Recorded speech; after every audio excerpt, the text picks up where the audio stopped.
Part of the job of a team's front office is evaluating the current roster at the end of the season and deciding who on the team should stay and who should go. Much of the Warriors' core is signed long term, while many players that were key parts of their rotation will be free agents in the offseason. So, in this video, we're going to go over the entirety of the Warriors' 2020 to 2021 roster and decide who the Warriors should keep, trade, or cut. But before we continue, please like the video and subscribe and hit that notification bell so you get notified every time I upload a banger. Now let's get started. Let's start with the best player on the team in Steph Curry. It should be a shocker to no one that the Warriors should be looking to keep Steph, and not only should they be looking to keep him, but extend him this offseason. Steph is eligible for a 4-year, $215 million extension, and the Warriors are reportedly confident that Steph will sign the extension this offseason. Steph has had a great career with the Dubs, winning 3 championships and getting to 5 finals. The front office should look to make Steph a lifetime Warrior, and they should also be looking to build around him to maximize what's left of his prime. This is an easy one. Next, let's look at Kelly Oubre, and we're going to look to cut him.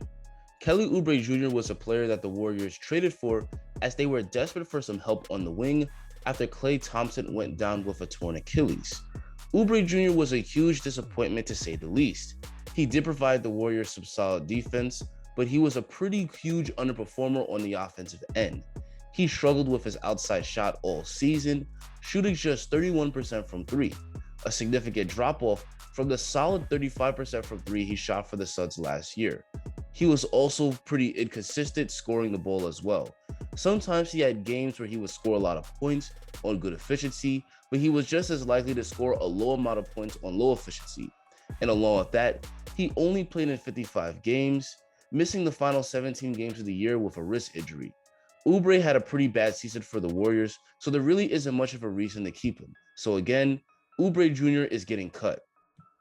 Next, let's look at Andrew Wiggins.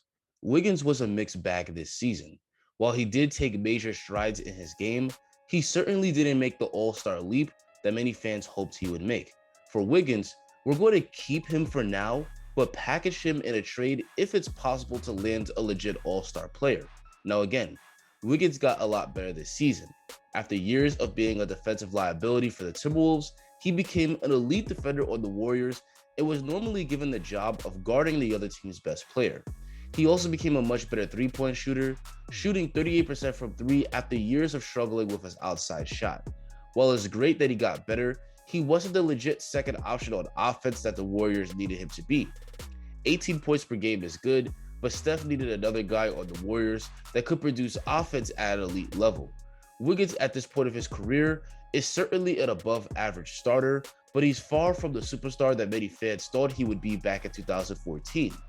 It's clear that the Warriors need a second star if they want to maximize what's left of Steph's prime, and Wiggins would be one of the vital trade chips that the Warriors would need to make a trade work since he makes $30 million a year.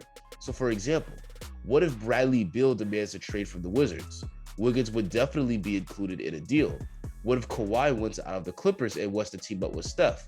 Of course, those guys may not be available this offseason, so again, keep him for now, but trade him if an all-star player does eventually become available. Next, let's talk about Draymond Green. It should be a shock to no one that Draymond is a player that the Warriors are going to keep.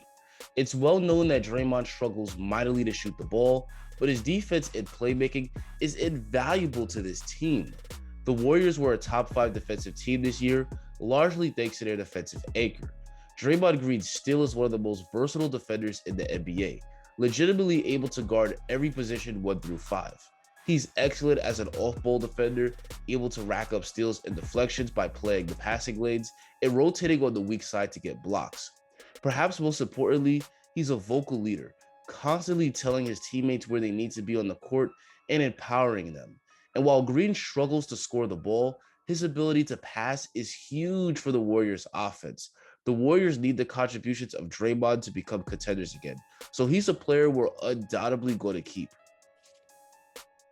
Next, let's look at Eric Pascal. Pascal is a very talented young player. He was all-rookie team last year, and he was good again this year, providing the Warriors with some much-needed scoring and rebounding off the bench. But similar to what I said for Wiggins, Pascal is a player that will keep for now and trade if an opportunity presents itself.